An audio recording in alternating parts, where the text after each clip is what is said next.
Magandang araw po sa ating pong lahat. Ngayon magsi-share lang po tayo ng isang bagay na mga gamit. Bago po isinasalpak po sa katawan. Halimbawa po ng libon na bawa, no? At saka yung natawag na bakos. Yan. O natawag sa Bisaya na habak. Yan kung paano po ang proseso sa paggamit niyan sa bago ilapat po sa katawan. So, ngayon i-share po natin ang isang bagay, yan. Kaya nga i-share po natin yan bilang siyempre marami po tayong mga kapatiran sa espiritual na nanonood po sa atin na yung hindi pa po nakakaalam na ang isa palang bagay, ang isang natawag na agimat or dipinsa, hindi pala basta-basta ganun lang isinusuot. Meron pala yung sikreto o natawag na binubulungan mo ng isang bagay bago isuot sa katawan. So ang tinutukoy ko po ang libon bago isuot ang isang bagay na kwintas na libon ito para lang po ito sa mga sa mga nahilig po sa mga espiritual o may mga gamit na natawag na mga pandipinsa. So ayan, hindi po basta-basta yan sinusuot. Meron po yan ibinubulong muna bago po isuot ang isang bagay. So halimbawa po ng halimbawa po ng kwintas na libon. Yan ganyan. Bago po isuot ito itong bagay na to, itong libon na to na pinaniniwalaan na agimat. Mayroon po itong binubulong na orasyon bago ito isalpak sa katawan bago ikabit ang isang bagay. So ang orasyon babanggitin po natin ang orasyon nito. Yan. Ang orasyon po nito bago isuot po sa katawan. Yan. Ibag-ibag, ibarabag, manlapis sa kang lahat, Pebrestatim, Hesus Christum. Ang binabanggit po rito. Yan. Pero inuulit ko yung orasyon na po yan, hindi po yan gagana kahit 100 times nyo ulit-ulitin yan kapag hindi po ginamitan ng susi. Yan. Kasi halimbawa ang susi po ang susi katulad po nito tutol sa sasakyan. Hindi po ito tatakbo kung wala pong susi. O ganoon din po sa bahay. Hindi po kayo makakapasok sa loob ng bahay kapag inyong po nilakyan. Yan, makakapasok kayo pag ginamitan nyo ng susi. Ganon din po ang mga orasyon o mga tinatawag na mga pulong. Ginagamitan muna yan ng susi bago siya umandar ang isang bagay, isang gamit. So ayan, pag nabanggit nyo na po yung orasyon, pwede nyo na pong isuot ang isang bagay na gamit. Ayan, total nabanggit na yan, saka nyo na po isasalpak sa katawan yan. Isusuot nyo sa katawan ang isang natawag na kwintas. Ganon din po ang bakos na tinatawag sa Bisaya na habak. Yung ganito, ito po, yung hindi pa po nakakita kung anong habak. Ayan po yung habak. Ayan po yung habak. So ang isang bagay bago po ito sinasalpak po sa katawan, yan, babanggit po muna kayo ng orasyon. Ang orasyon po nito na binabanggit, yan, Ministor Biba, Hallelujah, Igusum Aram, BCI, GSS. Ayan, ang tatlong G po ibig sabihin Hesus. So ayan, saka nyo na po isasalpak. Pero yung binanggit ko na po orasyon yan po ay may susi. Kapag sabi ko kahit 100 times banggitin yan, kapag hindi nyo po sinusi, wala pong susi yan, hindi po gagana. Yan. Ganun po ang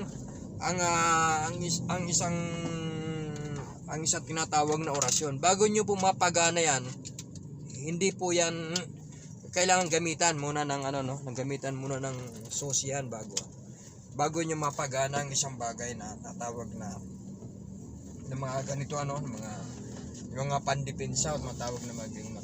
So hindi lang po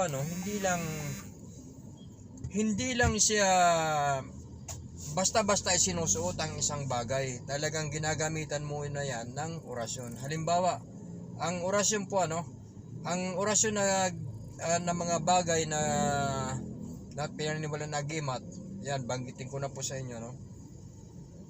Ayan, yung libon na bao, tapos yung bakos o habak, tsaka yung panyo o natawag na purong, at saka yung natawag na chaliko o tinatawag na sando na pangkumbate na gamit. So ayan. So kapag ganyan na ganyan na mga bagay, yan po ay inuurasyan po muna yan bago isinusuot. Ayan, yung wala lang pong orasyon diyan na ginagamit yan yung natawag na sinturon at saka tinatawag na isang mata, isang bibig o one eye. Yan, wala pong orasyon yan na ginagamit, yung dalawang yan. Pero yung apat na piraso, yan po ay ginagamitan po muna yan ng orasyon bago salpak sa katawan. Yan, sa mga naniniwala po sa mga agimat, about agimat yan, sapagkat aminin man natin hindi alam niyo naman, kung sabi nga, kung talagang kung mga parteng Bisaya kayo, magugulat na lang kayo, may mababalitaan kayo na mayroong mga nagkakasakit na binabarang, kinukulam o sinasabuyan o natawag na palipadangin. Totoo po yan. Yan, sa mga naniniwala, siyempre pagka hindi naniniwala ang isang tao ay talagang always negative. Ganun lang po yan, Yan. So ito ng na-share po natin. Yan po ay talagang pang lang po yan, pang sinasabi para po sa mga naniniwala. So ayan. Kaya lang po natin i-share yan, Siyempre marami tayo po mga kautulan na nanonood po sa ating pong vlog na hindi pa po nila alam yan, na hindi po naituro ng kanilang pong mga maestro na kanilang mga pinanggalingan. So sinishare po natin ang ating pong kaalaman, siyempre bilang tulong na rin sa kanila para masaliksik nila ang purpose ko po rito, kaya ka po isinare yan para malaman din nila, at saka siyempre pagka yan nalaman nila pupuntahan nila yung kanilang mga natawag na mga maestro o blazer, kung ano pa man ang tawag. Ayan, pwede po silang hingiin yung orasyon na yan. Halimbawa, may ang isang spiritual o isang kasapinan ng isang grupo, pwede po niyang hingiin yung orasyon na yon na pang bulong muna sa isang gamit. Halimbawa na lang po yung kwintas bago niya isuot. So ayan, pwede po siya makalapit doon sa nagbigay sa kanya or nagbenta sa kanya ng libon na bao para makuha niya yung orasyon, para tama ang proseso. So kaya po natin sinisir yan. Yang sabi nga lihim yan. Yan, sapagkat siyempre nagba-vlog tayo, marami nanonood sa atin ng mga kapatiran. So para ayan ang purpose po natin, para malaman din nila na meron palang mga orasyon yan bago isinusuot ang isang bagay na tinatawag na agimat. So ayan, masishare po natin yan sa mga sa mga bago mapapadampo sa ating Pumuntin channel yan, baka naman. So ayan, pakisamahan na rin po ng notification bell, yung all, para lahat po natin po mga i-upload, inyo po mapapanood. About sa akin pong nalalaman sa spiritual, about sa mga agimat na ating po mga personal, ating po mga mutya, o tumatawag na mga amulet stone.